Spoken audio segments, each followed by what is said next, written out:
V društvu, ki je nedavno organiziralo srečanje s poslansko skupino Združena levica, v katerega je kot civilna družba vključeno, pozdravljajo namero, da bi na območju nekdanjega Novolesa zrasel lesni center Straža. To je v redu, da se razvija, ampak mislim, da je ta intenziteta prepočasna, da gre vse to prepočasi in bi bilo treba z gospodarsko cono Zalog, bi mogla biti že zdaj urejena bi mogla biti, Novoles bi mogel zalaufati, več bi bilo treba poudarka, mogoče kakšne moratorije narediti, da bi ljudje zainteresirali, da bi tukaj investirali, da bi tukaj gradili.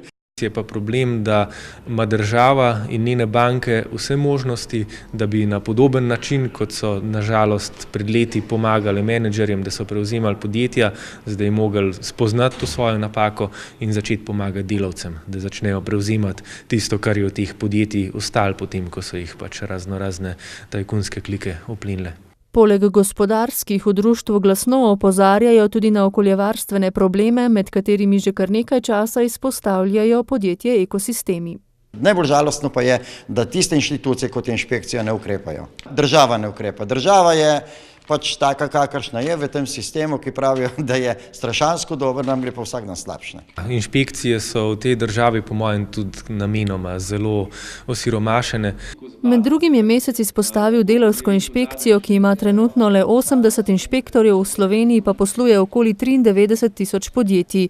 Zato po njegovem mnenju prihaja do številnih kršitev delavskih pravic in na podoben način nastajajo problemi tudi drugje.